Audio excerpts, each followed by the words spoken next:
Students, today we are going to discuss about the point 1.5 children are going to school. Actually, children are going to school is a poem. It is written by Nida Fazli, and Nida Fazli was a prominent Hindi and Urdu poet. He was Hindi and also Urdu poet. He has written many different types of song and poems. त्याने या व्यक्तीने अनेक वेगवेगळ्या प्रकारचे गीतं आणि कविता लिहिलेल्या आहे.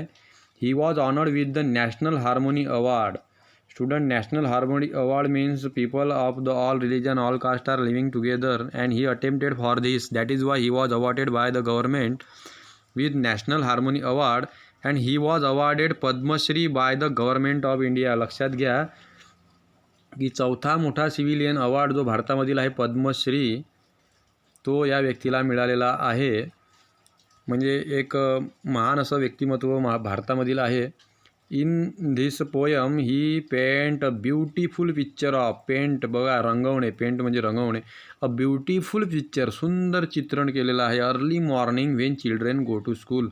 आपल्याला माहीत आहे की आपण मॉर्निंगला सकाळी शाळेमध्ये जेव्हा जातो, सकाळची शाळा असते आपली, जनरली सॅटर्डेला असते, तर तेव्हा सकाळी जेव्हा आपण शाळेमध्ये जात असतो विद्यार्थ्यांनो, तेव्हा आपण शाळेत जात असतानाचं चित्र कसं असते, सुंदर असं निसर्गरम्य चित्रण या कवितेमध्ये कवीने केलेलं आहे.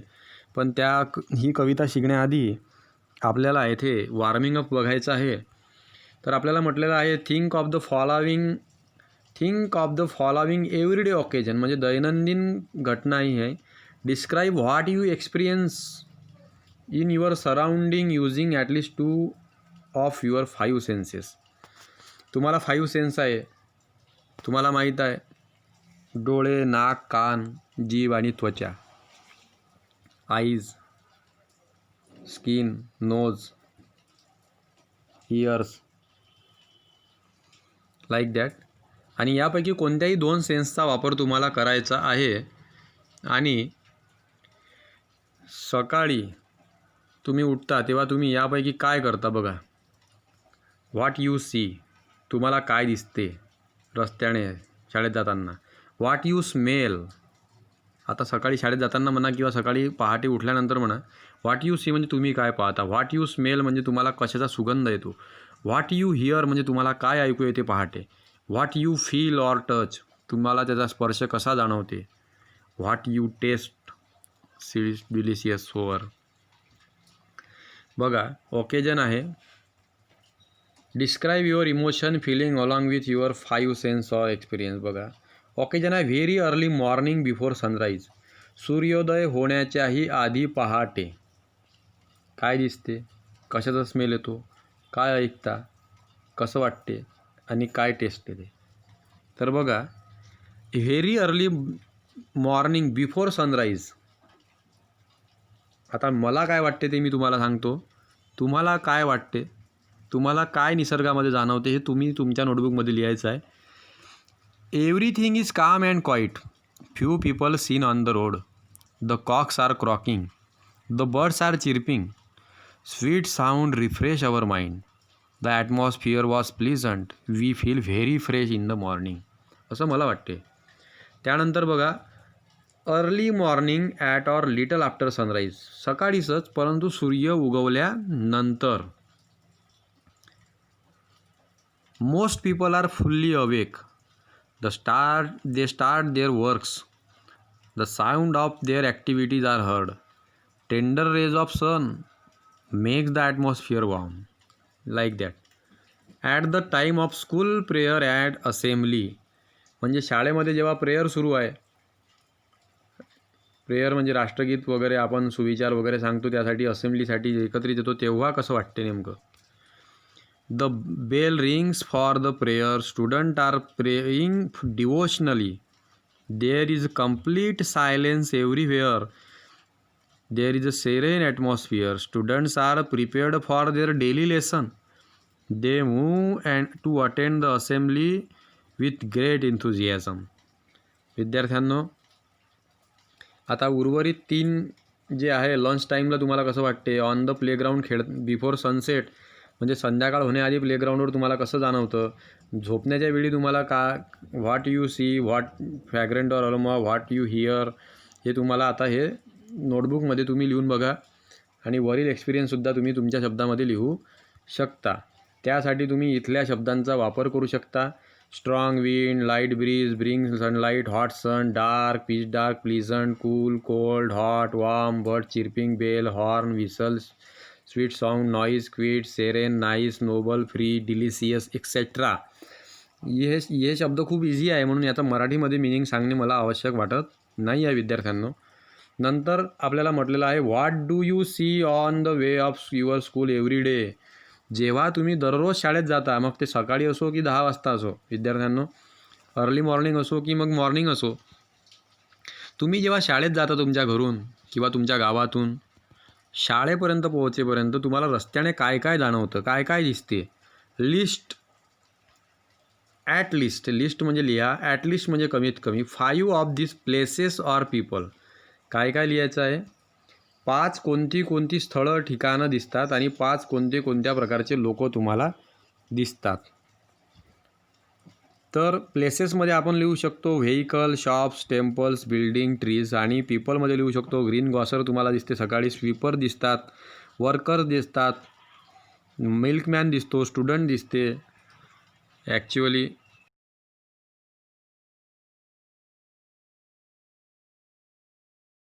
Students, now we are going to discuss about the poem Children Are Going to School. The poem is a very beautiful picture of nature in the morning while the students are going to their school, and what they see on the way is depicted in the poem in a very natural and beautiful way by the poet. So now let us see the meaning of each and every line of each and every stanza. Morning light spread over the earth. You know very well, when the sun rise in the morning, that time the morning light spread over the earth. म्हणजे पृथ्वीवर पहाटेचा आणि सकाळचा उजीड पसरलेला आहे. Once again म्हणजे पुन्हा एकदा. The sky म्हणजे आकाश, बोज म्हणजे वाकवणे, झुकणे, हीज हेड म्हणजे त्याचं डोकं झुकवत आहे. In respect, once again the sky bows his head in respect for children are going to school. Why the sky bows his head in respect? To respect for the children who are going to school. Means it is a morning and the light of sun spread over the earth, and once again the sky, once again means naturally the sky bows his head every day. So the poet said here once again म्हणजे पुन्हा एकदा आकाशाने त्याचं डोकं वाकवलेलं आहे. डोकं कधी वाकवतो आपण? रिस्पेक्टमध्ये, म्हणजे जेव्हा आपण नमस्कार वगैरे करतो तेव्हा आपण असं डोकं खाली वाकवतो. Once again the sky bows his head in respect म्हणजे आदर करणे. For children are going to school म्हणजे आकाशाने शाळेमध्ये जात असलेल्या मुलांचा आदर करण्यासाठी पुन्हा एकदा डोकं वाकवलेलं आहे. म्हणजे चारही लाईनचा जर अर्थ मराठीत सांगतो म्हटलं तर आकाशामध्ये पुन्हा पहाटेचा प्रकाश पसरलेला आहे आणि पुन्हा एकदा आकाशाने शाळेत जाणाऱ्या मुलांचा आदर करण्यासाठी आपलं डोकं वाकवलेलं आहे. Another stanza. The sun after his morning deep in the river. You know generally the sun rise, when the sun rise we see it is just rising like from the behind the hill or from the earth, river. The sun after his morning deep in river. When the sun rise, that time we think that the sun is rising by the, as look he is bathing in the river.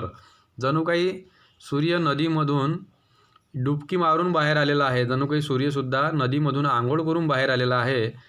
And dress up म्हणजे कपडे परिधान करणे. In his golden muslin turban. आणि पहाटेचा सूर्य आपल्याला माहीत आहे की तो गोल्डन दिसतो आपल्याला. गोल्डन म्हणजे सोनेरी, मुस्लिम म्हणजे मखमलीत, टर्बन म्हणजे पागोटे किंवा फेटा. म्हणजे या लाईनचा अर्थ होते dress up in his golden Muslim turban, म्हणजे सूर्य हा सोनेरी मखमली असा फेटा घालून आलेला आहे किंवा सूर्याने सोनेरी मखमली फेटा घातलेला आहे. The sun after his morning deep in river, म्हणजे सूर्याने नदीमधून आंघोळ केल्यानंतर सोनेरी फेटा घातलेला आहे. आणि wait and smile on the side of the road, आणि सूर्य तयारी करून मेकअप करून ड्रेसअप करून काय करत आहे, वेट म्हणजे वाट पाहत आहे, स्माईल म्हणजे हास्य करत आहे, on the side of the road म्हणजे रस्त्याच्या एका कडेला. For children are going to school, आणि रस्त्याने मुलं जात आहे आणि बाजूला रस्त्याच्या कडेला सूर्य स्माईल देत आहे मुलांना, मेकअप करून तयारी करून असलेला.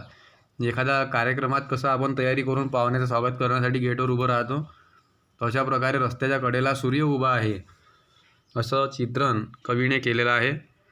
नंतरचा स्टांजा म्हणतो through the green top branches.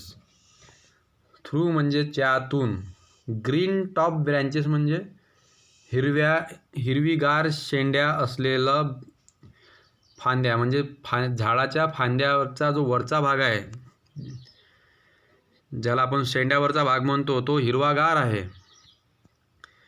अशा हिरव्यागार through the green top branches म्हणजे अशा हिरव्यागार शेंड्या असलेला झाडाच्या फांद्यामधून breezes sing their song of blessing. Breeze म्हणजे होते वाऱ्याची झुळूक. सकाळी वारा वाहतो तेव्हा झाडाच्या अगदी वरच्या भागामधून वाहणारा वारा, म्हणजे जो झाडाच्या वरच्या फांद्यांमधून वाहणारा वारा जेव्हा वाहतो तेव्हा त्या झाडाचा सो सो असा आवाज आपल्याला ऐकू येतो, त्याला म्हटलेला आहे breezes sing their song of blessing. आणि याच वाऱ्याचा जो आवाज आहे, झाडाला घर्षण होणाऱ्या वाऱ्याचा आवाजालाच कवीने म्हटलेला आहे the song of blessing. Breezes sing their song of blessing. Song of blessing म्हणजे आशीर्वाद, सॉन्ग ऑफ ब्लेसिंग म्हणजे आशीर्वाद देणारं गीत. कोण गात आहे तर ब्रिजेस म्हणजे वाऱ्याची झुळूक. ही झाडाच्या वरच्या भागातून वाहत असताना त्या मुलांसाठी, शाळेत जाणाऱ्या मुलांसाठी गीत गात आहे.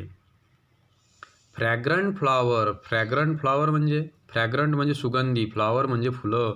अवेकन द स्लीपी रोड, बघा अवेकन म्हणजे जागे होणे, जागे करणे. The sleepy road, you know very well at the night the road are also sleepy means रस्ते झोपते का नाही, तर रस्त्यावरची वर्दळ कमी होते. आणि पहाटे मात्र सुगंधित फुलांनी आता रस्तेसुद्धा जागे झालेले आहे. स्लीपी रोड म्हणजे झोपलेले, अवेकन म्हणजे जागे झाले. झोपलेले रस्तेसुद्धा आता सुगंधित फुलांनी जागे केलेले आहे, कारण रस्त्याच्या दुतर्फा जे फुलांची झाडे आहे त्यांना सुंदर अशी फुलं आलेली आहे आणि त्यामुळे रस्तेसुद्धा जागे झाले असं चित्रण कवीने केलेलं आहे. विथ देअर मेलोडीज म्हणजे गोडवा असलेला, मेलोडीज म्हणजे सुंदर असं गीत. At the corner of the लेन म्हणजे गल्ली. At the corner of the लेन म्हणजे रस्त्याच्या एका कोपऱ्यामध्ये, त्या गल्लीच्या एका कोपऱ्यामध्ये. द पीपल म्हणजे लोक नाही, पीपल म्हणजे पिंपळाचं झाड. इन हिज लश डीप फॉलेज म्हणजे हिरवं कंच असं पिंपळाचं झाड. वेव्ज हिज हँड, बघा वेव्ज हिज हँड म्हणजे ते टाटा बाय बाय करणे, हात हलवणे. टाटा बाय बाय करतो ना आपण लहान मुलांना शाळेत जाणाऱ्या. For children are going to school म्हणजे with their melodies at the corner of या सर्व लाईनचा जो with the melodies at the corner of the lane the people in his lush drip foliage waves his hand for children are going to school. म्हणजे काय होईल की रस्त्याच्या एका कोपऱ्यामध्ये असलेलं पिंपळाचं हिरवं कंच झाड हात हलवून शाळेत जाणाऱ्या मुलांना बाय बाय करत आहे असं आपण म्हणू शकतो. Then angel of light have set out. Angel म्हणजे देवदूत, of light, angel of light कोणाला म्हटलं असेल मग इथे? एंजल ऑफ लाईट म्हटलं आहे सनला. Sun is also god. Angel means a good spirit, देवदूत we can say. Who is here देवदूत? सूर्य, sun. Angel of light have set out. Set out म्हणजे जागा झालेला आहे. म्हणजे angel of light have set out म्हणजे सूर्योदय झालेला आहे. Angel of light means sun. Angel of light have set out. Every road is a gleam. And you know very well when the angel of light sun, we can say sun set out, that time the every road is gleam. प्रत्येक रस्ता चकाकत आहे. At this our, आणि या तासाला, याच वेळी. At this our Wien the, आता बघा सूर्य जेव्हा उगवतो तेव्हा पृथ्वीवर सर्वत्र प्रकाश पडतो आणि तो एक नवचैतन्याचा काळ असतो. Every particle of earth. Every म्हणजे प्रत्येक, पार्टिकल म्हणजे कण,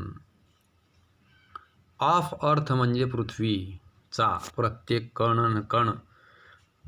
जेव्हा सूर्य आकाशामध्ये उगवल्यानंतर सर्वत्र जेव्हा प्रकाश पडतो तेव्हा पृथ्वीचा, या क्षणाला पृथ्वीचा कण आणि कण, प्रत्येक कण थ्रोब लाईक अ मदर्स हार्ट. थ्रोब म्हणजे धगधग करणे होते, हार्टबीट ज्याला म्हणतो आपण. थ्रोब लाईक मदर्स हार्ट, आईच्या हृदयाप्रमाणे धडधड करत आहे.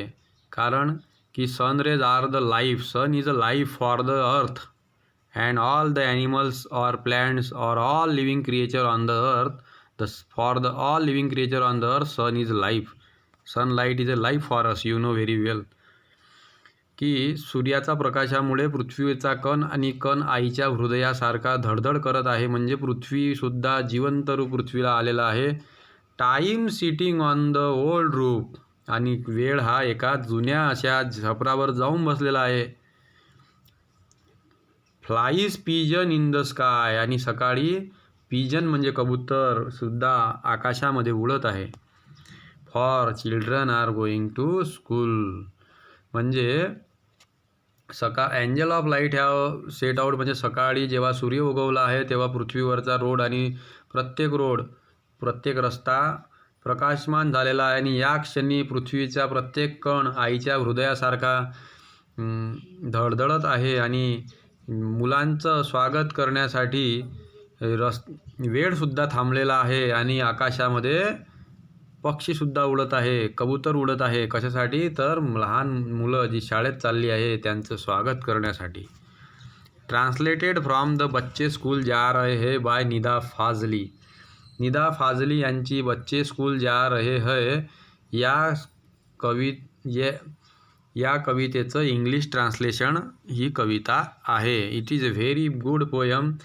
You know very well student that there is a beautiful picturesque imagery of nature we have seen in the poem. आणि या पोयममध्ये ज्या वस्तू किंवा ज्या गोष्टी सजीव नाहीत त्या सजीव दाखवलेल्या आहेत आणि ज्या गोष्टी मानव नाही त्यांना मानवासारखी कृती दाखवलेली आहे. बघा, जसं पिपळाचं झाड टाटा बाय बाय करत आहे तर हे मानवाचं लक्षण आहे.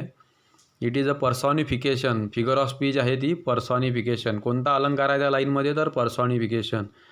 बघा, ब्रिजेस सिंग देअर सॉन्ग, गाणं म्हणणे हे सुद्धा मानवाचं कृत्य आहे. परंतु हे कोण गात आहे? तर वाऱ्याची झुळूक गात आहे. म्हणून हे सुद्धा पर्सॉनिफिकेशनचं वर्णन आलेलं आहे. म्हणजे मृत गोष्टी किंवा अचेतन गोष्टी या मानवासारख्या कृती करत आहे तेव्हा तो अलंकार म्हणजे पर्सॉनिफिकेशन. याबद्दल आणखी माहिती आपण नंतर बघू. आता आपण इथे थांबायचं आहे.